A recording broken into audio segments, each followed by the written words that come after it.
Ang programang inyong mapapanood ay ang balitang walang seryosohan dahil ang iba ay puwang gawa-gawa lang naming mga estudyante. Mula sa Liga ng Kalokohan namin, narito na ang News for Everyone, ang Balitawanan. Samahan sina Noray Nabito, Ethan Joshua Egot at J.S. Santarin na maghahatid sa inyo ng malalaking headlines. May alam at may pakialam. Tatalakayin ang mahalagang issue na dapat mong malaman. Tutukan ang mga maiinit na balita, dito lang yan sa Balitawanan.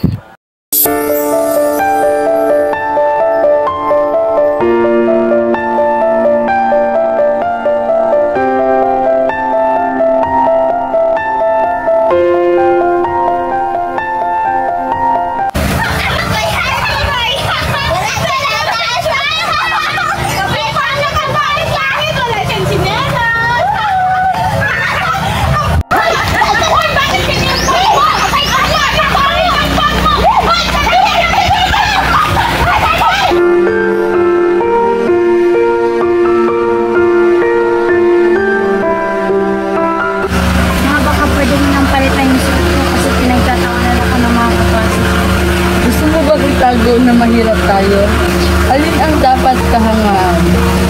Ang madali ang buhay o ang taong dumaan sa hirap? Turuan mo ako paano maging matapang. Samahan mo ako sa buhay ay lumaban. Alam kong di sapat aking lakas at tapang. Pwede bang sandalan ang iyong pagmamahal?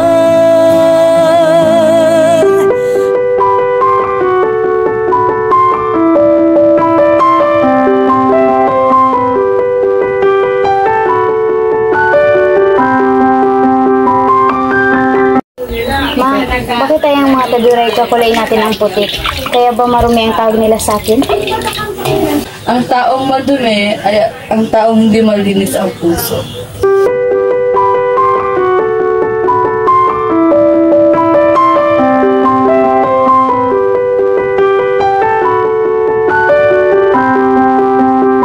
Cause every night I lie in bed, the brightest colors fill my head. A million dreams are keeping me awake.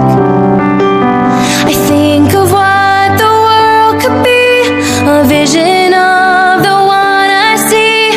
A million dreams is all it's gonna take. Oh, a million dreams for the world we're gonna make.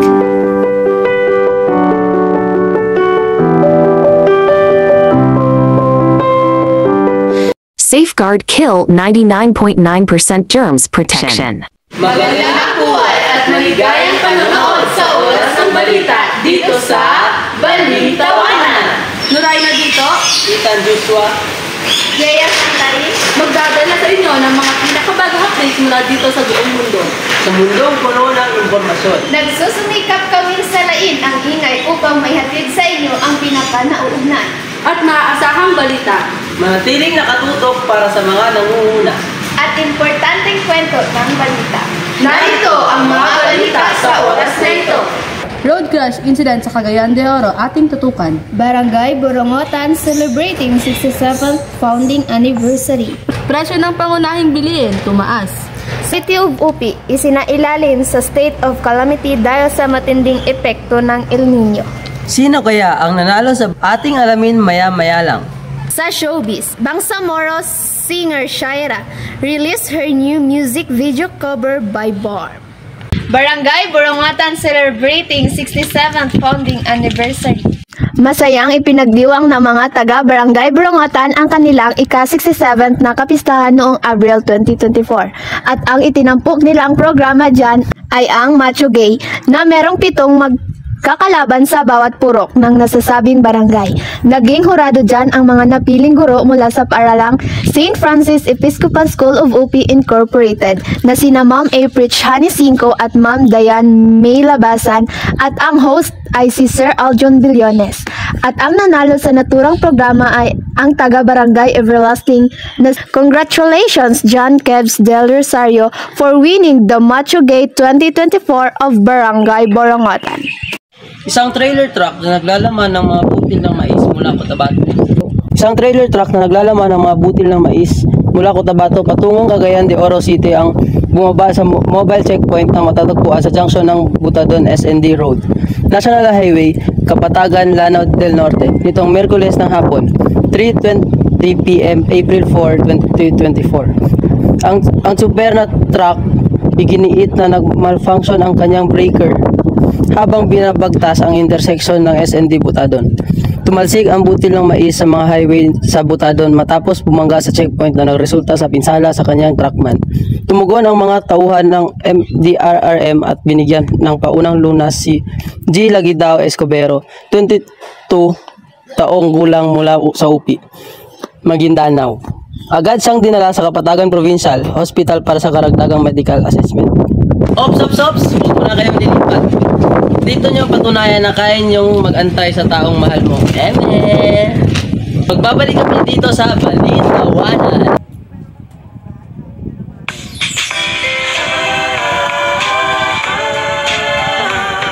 Itanong mo sa akin kung sinong aking mahal.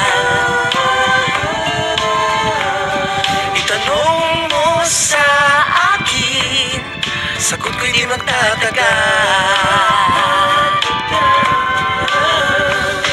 Ikaw lang ang aking mahal, ang pag-ibig mo'y aking kailangan. Pag-ibig na walang hangganan, ang aking tunay na nararamdaman.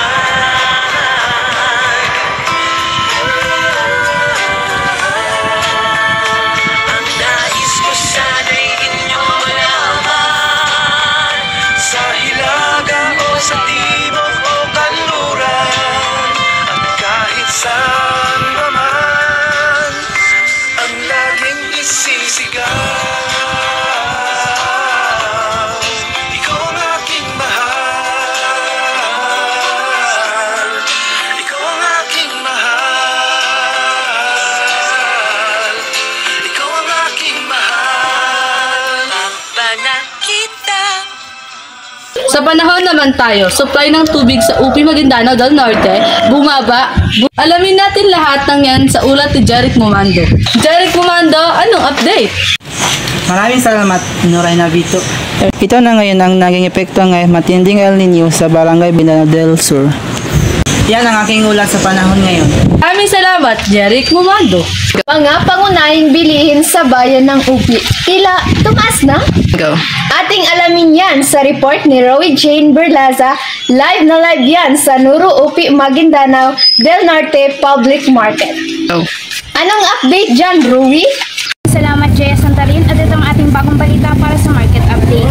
Kasalukuyang tumataas ang presyo ng bilihin ng isda, sibuyas at karne dahil sa nararanasang El Nino.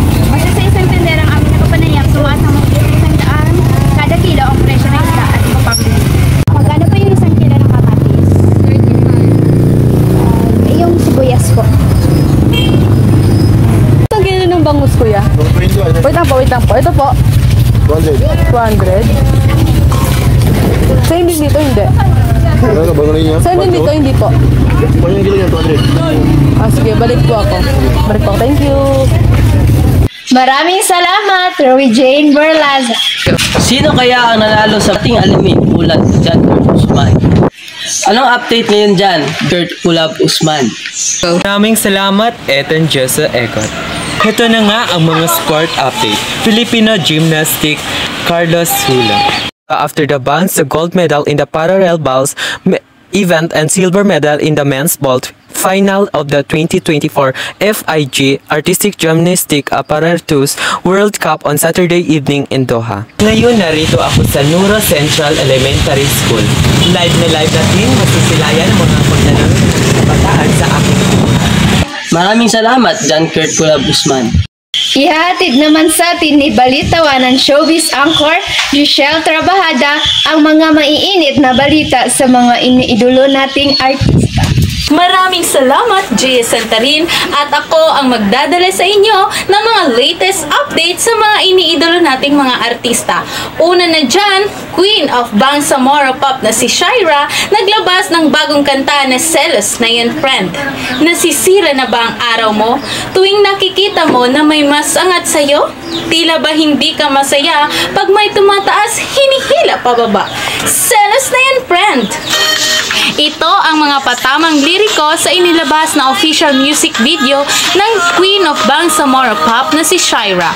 Mapapanood na ito sa YouTube channel at FB page ng AHS Productions na pinuduce ni DJ Charles at sinulat at kinumpose ni AG.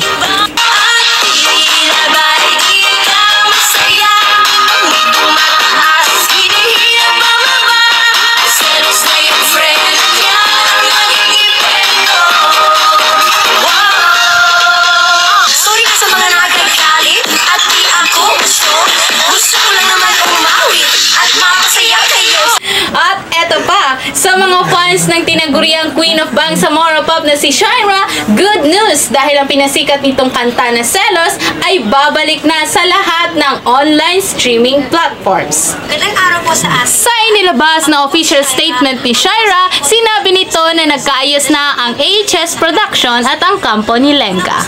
Magandang araw po sa ating lahat. Ako po si Shaira, ang nasa likod ng kantang Selos na siyang nagpasaya sa karamihan sa inyo. Pero sa kabila ng saya, hindi po namin maiiwasan na magkaroon ng problema, lalo na't aminado naman po ako na hango lang po sa ibang kanta ang melodiya na ginamit para sa aking awitin. Kaya humihingi lang po kami ng konting pangunawa. Lahat po ng negatibong opinyon at komento nyo sa amin ay nagsisilbing kaalala at gasolina upang mas lalo pa naming pag-igihan ang aming mga ginagawa. At para maliwanagan ang lahat tungkol sa issue na ito, gusto ko naman pong ipaalam na wala pong kasong sinampalaban sa amin. Sa katunayan, naging mahinahon at mapayapa ang pag-uusap namin ng kampo ni Lenka at nauwi mo ito sa pagkakaroon ng kasunduan hinggil sa pamamaraan na muling paglabas ng kanta sa mga online streaming platforms. Heto pa, kapuso teen actress-singer na si Sofia Pablo goes on tropical journey para sa kanyang 18th birthday photoshoot sa Taiwan. At nakatanggap ito ng mga regalo mula sa kanyang ka-love team na si Allen Ansay at sa mami nitong si Rima Pablo. Heto pa, last but not the least, actress, comedian at Eat Bulaga host personality na si Maine Mendoza nag-share sa kanyang Instagram account ng ilang mga larawan nila ng kanyang pamilya at asawang si actor, politician, Congressman Arjo Ataide na nagbakasyon sa Osaka, Japan. At nag-viral naman ang new look ni Maine dahil alam naman nating short hair na siya, ngunit mas lalo niya pa itong pinaiklian.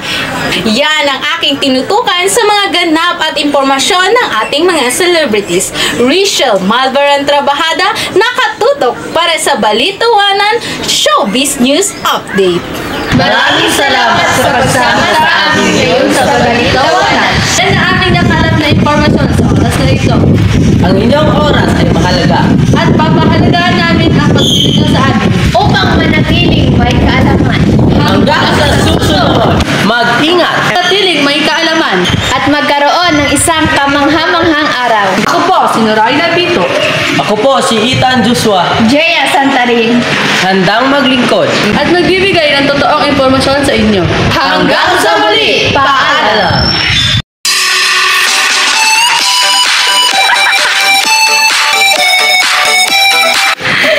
Let's go!